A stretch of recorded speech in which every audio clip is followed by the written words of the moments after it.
로크부터 한번 다시 살펴보도록 하겠습니다.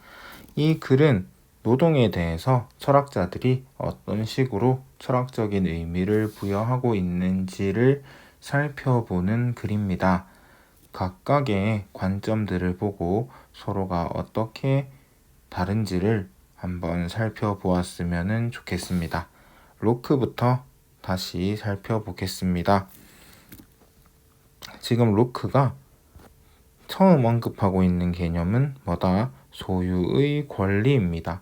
그러면은 로크는 노동을 소유의 권리와 관련하여 설명하고 있는데, 일단 처음 얘기하는 것은 자연입니다. 이 자연은 누가 준 것이다? 신이 인류의 생존을 위해 인간에게 준 것이고요. 공유물이라는 말로 설명이 되어 있습니다. 자연은 신이 인류의 생존을 위해 인간에게 준 공유물이다. 이때 공유물이라고 하는 것이 어떤 의미를 가지고 있는지 여러분들이 이제는 잘 알 것입니다. 어쨌든 신이 이성을 주면서 이 이성을 가지고 자연을 활용할 수 있게 했는데, 일단은 자연이 공유물이라고 하는 것을 염두에 두고 아래 내용을 살펴보겠습니다. 신이 인간에게 공유물로 주지 않은 유일한 것이 신체이기 때문에 지금 자연과 신체는 서로 반대가 되는 대립하는 개념입니다. 어디에서 대립이 되느냐? 공유물을 기준으로 대립이 됩니다. 자연은 공유물이고 신체는 공유물이 아닙니다. 공유물이 아닌 유일한 것이 신체이다. 이것도 확인을 해 놓으시고요. 그래서 신체는 공유물이 아니므로 본인만이 배타적 권리를 가진다고 보고 있습니다. 자, 배타적 권리라고 하는 것은 뭐다? 남을 밀어낼 수 있는 권리라고 했습니다. 쉽게 얘기해서 이거 내 거야 라고 주장할 수 있는 권리라고 이야기를 했는데, 자연은 신체처럼 공유물이 아닌 것이 아니기 때문에, 즉 자연은 공유물이기 때문에 신체처럼 배타적인 권리를 주장할 수가 없습니다. 개인의 소유라는 말과 본인만의 배타적 권리라는 말이 함께 간다라고 보았는데, 자연은 일단은 개인의 소유가 아닙니다. 개인의 소유는 오직 뭐만 개인의 소유이다? 일단은 신체만이 개인의 소유였는데, 이 신체의 활동인 노동도 누구의 것이 된다? 개인의 소유가 됩니다. 자, 신체는 누구의 것? 개인의 것. 일단 자연은 누구의 것? 공유물, 즉 우리 모두의 것, 나의 것은 아니고 해서 신체가 나의 것이기 때문에 신체를 활용한 노동은 누구의 것이 된다? 나의 것이 됩니다. 배타적 권리를 주장할 수 있는 것이 됩니다. 해서 노동이라고 하는 것은 자 뭡니까? 신체를 활용해서 공유 상태인 어떤 사물, 즉 공유물에 노동을 부여하는 것은 공유물의 배타적 소유권을 첨가하는 것이 된다라고 이야기하고 있습니다. 해서 노동이라는 것은 신체를 움직이는 것인데, 이 신체는 배타적 소유권을 주장할 수 있는 것이고, 즉 개인의 소유이고, 그렇기 때문에 노동도 개인의 소유가 된다. 해서 노동의 대상인 자연에다가 배타적인 소유권을 첨가하는 것이다. 개인의 소유권을 첨가하는 것이다. 라고 이해할 수 있습니다. 해서 모든 개인은 노동을 통해 소유권의 주체가 될 수 있다. 왜? 신체를 가지고 있고 이 신체를 움직일 수 있기 때문에 소유권의 주체가 될 수 있다라고 하는 겁니다. 여기까지 한번 정리해 보겠습니다. 일단은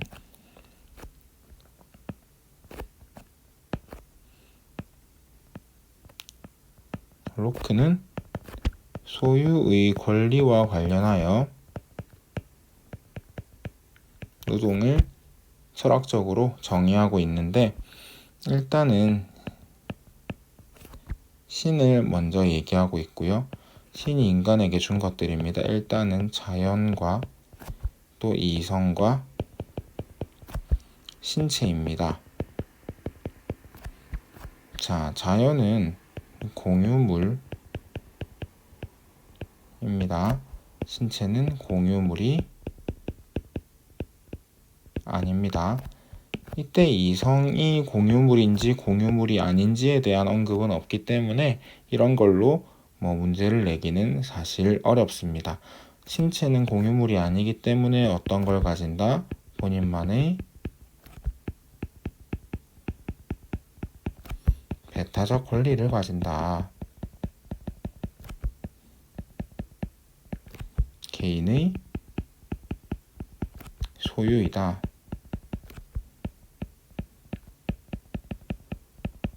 라고 했고요. 자, 얘는 공유물이 아니기 때문에 이게 가능한 반면에 자연은 공유물이기 때문에 이것이 불가능합니다. 그것을 좀 기억을 해주시고요. 어쨌든 인간이 이제 뭐 합니까? 이 신체를 사용하는 것은 이것을 주장할 수 있게 되는 것입니다. 노동은 뭐다? 노동은 뭘 쓰는 거? 잠시만요.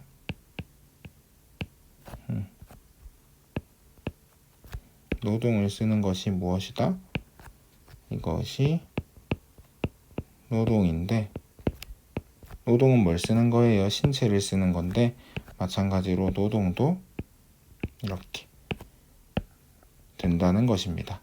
노동의 대상이 되는 게 뭐예요? 이 자연입니다. 해서 노동의 대상인 이 자연이 처음에는 뭐였어요? 공유물이었어요. 본인만의 배타적 권리를 주장할 수 없는 것이었는데 개인이 신체를 가지고 뭐 하니까는 이 자연을 대상으로 신체 활동인 노동을 하니까는 이제 노동을 통해서 뭐 할 수 있는 겁니까? 원래는 공유물이었던 자연을 누구 것이라고, 내 것이라고, 나의 소유라고, 나만의 배타적 권리를 가지고 있는 것이라고 이야기할 수 있게 된다는 것입니다. 근데 이러한 목적이 무엇을 위한 것이라고 했냐면은 인류의 생존을 위한 것이라고 이야기를 했어요. 이 부분에 대해서 친구들이 많이 물어보던데 이제 이 부분 얘기하겠습니다.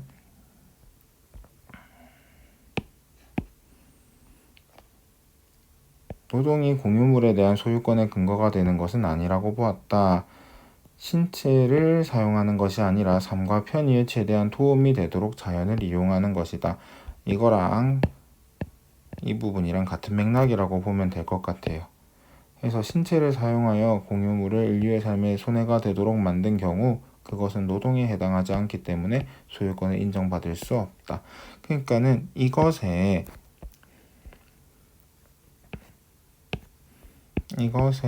반대되는 행동, 삶에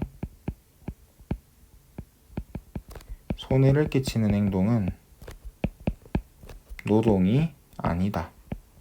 그러니까는 소유권도 생각할 수가 없다가 됩니다. 한번 정리를 해 보았으면 합니다. 자, 이제 헤겔 한번 들어가 보겠습니다. 헤겔은 이제 노동에 대해서 노동이 이러한 의미를 가지고 있다라고 주장을 하고 있고요. 이 부분 지금 인간은 동물과 달리 자연을 그대로 받아들이지 않고 인간이 동물과는 좀 다르다는 것을 강조하고 있고 그래서 어떻게 하는 거예요? 자연을 바꿉니다. 어떻게 해요? 자연을 어떻게 바꿉니까? 자신에게 맞게 바꾸어 생명을 보존한다라고 보고 있습니다. 노동을 통해서 그게 가능한데 근데 단순히 노동이 이런 거나 이런 게 아니고 뭐다? 이런 것과 이런 의미가 있다고 또 얘기를 하고 있습니다. 우리 이제 이거는 바로 적을 테니까는 여러분이 이제 지문에서 한번 찾아보세요. 일단 헤겔인데 자, 지금 헤겔은 노동이 주객 통일의 수단이라고 얘기하고 있습니다. 일단 객체부터 한번 볼게요. 객체는 뭐 가지고 있습니까? 자립성을 가지고 있습니다. 자, 또 뭐가 내재되어 있습니까? 질서나 법칙이 내재되어 있습니다. 자, 그리고 주체는 누구예요? 네, 지문에서 확인했듯이 인간입니다. 자, 인간은 뭘 가지고 있다? 여기 지문에서 한번 찾아보자. 인간은 뭐 가지고 있어요? 욕구나 목적, 고유한 형식, 자기 자신을 가지고 있습니다. 일단은 이렇게 적어 놓을게요.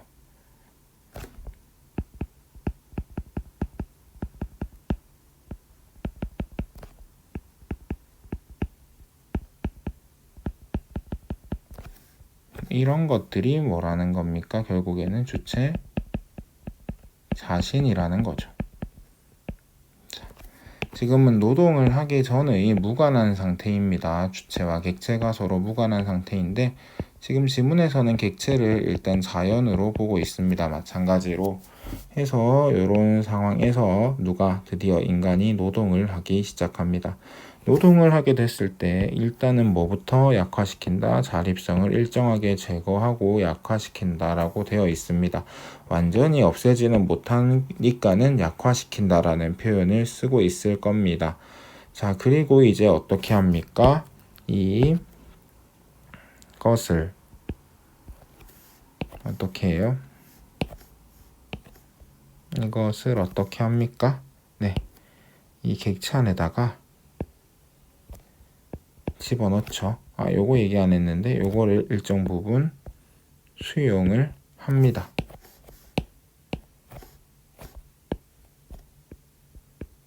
일정 부분 수용을 하고 자신의 욕구나 목적, 고유한 형식을 객체 안에다가 집어넣습니다. 결과적으로 여러분들 자, 여러분들 이거 많이 봤을 건데 이러한 객체를 우리가 뭐라고 한다 했습니까? 노동 산물이라고 한다고 했습니다. 원래 객체는 뭐였어요? 자연은 어땠어요? 자립성과 질서와 법칙을 가지고 있었는데 이제는 그 안에 뭐가 있어요? 약화된 자립성, 그 다음에 이거 주체의 욕구나 목적, 주체의 고유한 형식, 주체 자기 자신이 이 객체 속에 드러나 있는 노동 산물이 됩니다. 그래서 여러분들 이거 한번 같이 읽어보면은 주체는 노동 과정에서 객체에 내재된 질서나 법칙을 일정 정도 받아들이면서 자신의 욕구나 목적을 객체 속에 실현한다. 객체는 주체의 노동으로 사라지거나 파괴되는 것이 아니라 인간과 무관한 것에서 인간을 위한 노동 산물로 변화하는 것이다. 이렇게 하여 주체는 객체 안으로 들어가고 객체는 주체의 고유한 형식을 받아들인다. 이 문장이 뭔 소린지 누가 물어봤었는데 여기 보면은 자 지금 이 모양이에요. 결국엔 이 모양. 어떻게 되는 겁니까? 주체는 자신의 욕구나 목적을 또 자기 자신을 객체 안에다가 실현을 시켜요. 또 그 다음에 객체는 뭐 해요? 이것을 받아들여요. 해서 주체의 입장에서 객체의 입장에서 이렇게 된다라는 것을 그냥 반복적으로 얘기해주고 있는 문장입니다. 결국에는 의미가 이 부분이랑 같다라고 저번에 얘기했어요. 비슷한 의미의 문장을 관점을 달리해서 반복하고 있다 정도로만 이해하시면 될 것 같습니다. 예. 해서 요거 얘기했었습니다. 주체가 이러한 것을 이 안에다가 실현시키는데 이게 실현된 만큼 객체는 주체와 같아집니다. 자, 해서 노동산물 안에서 일어나는 주객통일이라고 하는 것은 주체의 욕구나 목적, 고유한 형식이 객체 안에 실현됨으로써 주체와 객체가 같아지는 것, 이게 실현된 만큼 같아지는 것을 의미한다라고 이야기를 했었습니다. 그리고 여기 나와 있는 자기 대상화는 뭐예요? 지금 이것이 이 안에 실현되는 것을 자기 대상화라고 한다고 했습니다. 그래서 주체가 자기 자신을 객체 속에 나타내는 것을 자기 대상화라고 하였다. 이렇게. 그러니까는 노동산물이랑 그다음에 자기 대상화랑 결국에는 같은 거 아니에요? 라고 많이 물어봐요. 뭐 같다라고 봐도 나는 괜찮을 것 같은데 그러니까 크게 봤을 때는 같은 거거든요. 그러니까 같은 현상을 다른 관점으로 보는 거예요. 주객통일은 주체가 객체 안에 자기 자신을 실현시키는데 그러니까 객체 안에 실현시킨 자기만큼 자기하고 객체가 어떻게 되는 거? 같아지는 거. 그래서 주객통일이 일어난다고 하는 것이고요. 그다음에 어쨌든 자기 자신을 객체에다가 실현시켰잖아요. 그거를 뭐라고 한다? 자기 대상화라고 한다고 했었습니다. 자기 대상화라는 말이 와닿지가 않으면은 요것만 기억해 주세요. 자, 욕구나 목적은 누구의 것입니까? 나의 것입니다. 고유한 형식은 누구의 것입니까? 나의 것입니다.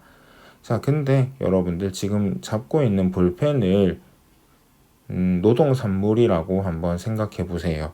여러분이 만든 노동산물인데 그거는 여러분 안에 있습니까? 바깥에 있습니까? 네, 바깥에 있습니다. 바깥에 있는 대상이에요. 근데 여기 보면은 이 대상은 무엇이 실현되어 있는 대상입니까? 나의 욕구와 목적, 형식이 나 자신이 실현되어 있는 대상입니다. 해서 다른 대상에다가 나를 실현했다 라고 해서 자기 대상화라고 하는 겁니다. 나의 것을 다른 대상에 실현시켰다. 다른 대상으로 나의 것을 나타내었다 라고 해서 자기 대상화라고 하는 겁니다. 해서 지문만 똑바로 읽어도 문제 푸는 데는 전혀 지장이 없을 겁니다. 그러니까 머릿속으로 개념을 막 이해하려고 하기보다는요. 그냥 지문에 있는 용어들을 이게 뭐가 뭔지 그것을 확실하게 표시만 해주는 게 사실 여러분들에게는 훨씬 더 중요한 일이지 않을까라는 생각을 하고 있습니다. 해서 그냥 쭉 요거 읽어보면 되는데 어쨌든 자기 대상화의 정도만큼 자기 의식을 확보한다는 거, 내가 많이 실현되면 됐을수록 내가 자기 의식과 정체성을 많이 확보한다는 거 기억을 하시고요. 근데 해겔은 자기가 이렇게 얘기했는데 이 노동에는 뭐가 있다? 한계가 있다라고 얘기하고 있습니다. 그래서 주체와 객체는 분리되어 있고 서로 완전히 같지 않고 주체를 완전히 표현하지도 못하기에 노동을 통한 주객통일에는 한계가 있다라고 지적했습니다. 노동을 통한 주객통일에 한계가 있는 것은 뭐의 자체적인 한계 때문에? 노동의 자체적인 한계 때문입니다. 그거 여러분들이 꼭 유념하고 꼭 명심하고 있었으면 좋겠습니다. 자, 이제 마르크스인데요. 마르크스는 해겔의 노동관을 수용하면서도 노동 자체가 한계를 지닌다는 주장에는 동의하지 않았다라고 합니다. 그래서 이거를 뒤집으면은 마르크스의 주장이 돼요. 뭐예요? 마르크스는 노동이 주체를 완전히 표현할 수 있다. 노동을 통한 주객통일에는 한계가 없다라고 마르크스는 주장을 하는 겁니다. 해서 자, 마르크스가 얘기하고 있는 주객통일이 뭔가 한번 일단 적어볼게요. 마르크스는요. 마찬가지로 객체를 뭐라고 합니까? 얘는 외부 대상인 자연입니다. 얘는 지문에서 보았듯이 자연적 소재의 형식을 가지고 있습니다. 자, 그 다음에 주체는 뭐겠어요? 인간이죠. 얘는 뭐 가지고 있어요? 인간적 형식을 가지고 있습니다. 또 욕구와 목적도 가지고 있습니다. 지금 보면은 여기 한번 보세요. 마르크스는요. 객체에 인간적 형식을 부여하는 것이라고 이야기를 하고 있어요. 얘들은 처음에 아무런 상관이 없는 거였는데 주체가 이제 뭐 합니까? 인간적인 형식을 어디에다가 객체에다가 부여하려고 합니다. 근데 그러려고 하니까는 지금 뭐가 있는 거예요? 객체의 형식이 남아있는 거예요. 주체의 형식을 객체에다가 부여하려고 보니까는 객체의 형식이 남아있는 겁니다. 그래서 얘를 아예 어떻게 해버린다? 부정해 버린다라고 얘기하고 있습니다. 얘는 해겔은 약화시킨다라고 했어요. 얘는 부정한다고 했어요. 얘는 완전히 어떻게 해버리는 거예요? 지워버리는 거죠. 이게 더 보기가 깔끔할 것 같아요. 네. 해서 그리고 그 안에다가 뭘 집어넣어요? 욕구나 목적을 집어넣는다. 주체의 형식을 부여한다. 라고 돼 있어요. 해서 이것도 또 여러분들 봤듯이 보면은 지금 이 객체 안에는 외부 대상이었던 자연 안에는 뭐밖에 없습니까? 주체의 형식, 인간적인 형식, 주체의 욕구와 목적밖에 남아있지 않습니다. 마찬가지로 이러한 객체를 뭐라고 한다? 노동산물이라고 하는데요. 아이고. 노동산물이라고 하는데 누가 그거 물어보대요. 선생님, 구체적인 노동산물하고 인간을 위한 노동산물하고는 똑같은 거예요? 다른 거예요? 라고 누가 물어보던데 그 부분은 헤겔의 노동산물과 마르크스의 노동산물로 나누어서 비교하는 게 훨씬 더 이해하기가 쉽습니다. 헤겔의 노동산물, 마르크스의 노동산물. 자, 마르크스의 노동산물에는 이제 뭐밖에 남아있지 않다? 인간적인 형식, 주체의 형식밖에 남아있지 않습니다. 그래서 주체의 욕구와 목적밖에 남아있지 않으니까 얘는 뭐랑 똑같다?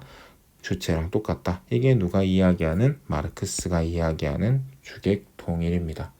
노동을 통해서 주객통일이 가능해지는 까닭은 객체의 형식이 남아있기 때문에 아니요. 하나도 안 남아있고 뭐만 남아있으니까는 인간적인 형식, 주체의 형식만 남아있기 때문에 그렇습니다. 하고 이 부분 볼게요. 이제 객관화라는 말을 아직까지 잘 모르겠다라는 친구들이 있어요. 물질화라는 것도 아직까지 잘 모르겠다라는 친구들이 있는데 공통적으로 객관화나 물질화나 전부 다 노동산물을 가리키는 표현입니다. 자, 여러분들 다시 노동산물을 한번 이렇게 딱 끄집어내 보시고요. 앞에 있는 연필을 보시고요. 이게 노동산물인데 자, 한번 봐봐라. 이거는 지금 나의 바깥에 있는 대상이에요. 아까도 얘기했듯이.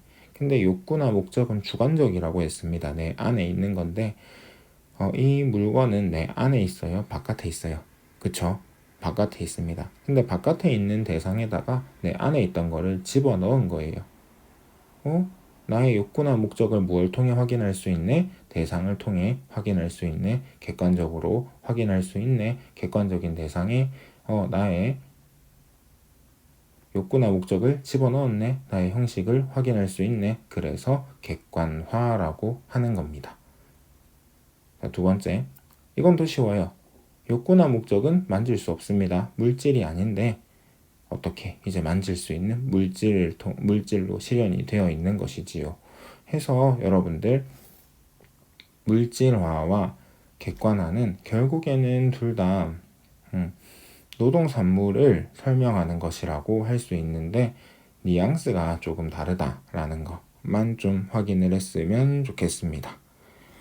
네, 그리고요 이제 마르크스는 아까 헤겔은 그러니까 노동이 자기를 어느 정도 표현할 수 있다. 완전히는 다 아니더라도 어느 정도 표현할 수 있고 자기 의식과 정체성을 확보할 수 있다까지만 얘기를 했는데 마르크스는 더 나가요. 왜냐하면 결국에는 뭐밖에 안 남아있으니까는 나밖에 남아있지 않으니까는 주체밖에 남아있지 않으니까는 뭐 할 수 있다. 나의 능력을 확인할 수 있다. 노동을 통해서 나의 능력을 확인할 수 있다. 나의 자기의식과 정체성을 확보할 수 있다. 왜? 여기에 내가 완전히 실현돼 있으니까요. 자신의 능력을 더욱 개발하여 자연의 구속으로부터 벗어나 자유를 획득하여 자아를 실현하게 되는 것이다. 해서 노동이 뭐다? 자아 실현의 수단이라고 누가? 마르크스가 이야기하고 있습니다. 그래서 지금 이 부분이 또 해결하고 차이가 있는 지점이니까는 한 번쯤 확인을 했으면 합니다. 그래서 노동은 주객통일이 가능하니까 하고 이걸 통해서 자아실현이 가능하니까 이런 얘기를 했는데 이 부분 되게 많이 물어봤어요. 선생님, 마르크스는 결국에는 한계가 있다라고 얘기하고 있네요. 그러니까는 이론상 괜찮은 거예요. 이론상은 주객통일도 가능하고 자아실현도 가능하다. 이론상 그렇다. 근데 실제로는 뭐가 있다? 한계가 있다라고 얘기하는 겁니다. 왜? 뭐 때문에? 노동 때문이 아니고 사회 구조적 문제 때문에. 이런 거예요. 나는 능력이 있어요. 시험 100점 받을 수 있어요. 자, 근데 이제 뭡니까? 그날 아침에 뭐 지각을 하게 돼가지고 시험을 못 쳤어요. 끔찍한 얘기입니다. 늦게 들어가가지고 제 시간을 못 맞췄어요. 뭐 그런 거죠. 비유하자면 그런 거예요. 그러니까 나는 아무 문제가 없어요. 노동은 아무 문제가 없어요. 근데 상황이 엉망진창이 돼버리면은 내가 할 수 있어도 못하게 되는 거예요. 왜? 누구 때문에? 상황 때문에. 그러니까 상황이란 말 대신에 뭘 집어넣어라? 사회 구조적 문제라는 말을 집어넣으세요.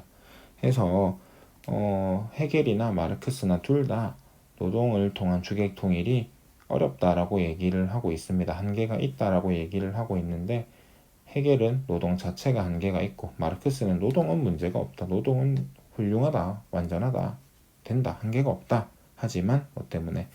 사회 구조적 문제 때문에 안 된다라고 그냥 얘기를 하는 거예요. 해서 둘의 이 한계가 어느 지점에서 이렇게 차이가 있는지 좀 파악을 잘 했으면 좋겠습니다. 그리고 뭐 시험 예를 들었는데 여러분은 시험 다 잘 칠 겁니다. 나는 믿고 있습니다. 자, 그리고 이제 문제 풀이를 잠깐 해야겠죠. 자, 쉬운 문제들은 빠르게 넘어가겠습니다. 요거는 정답이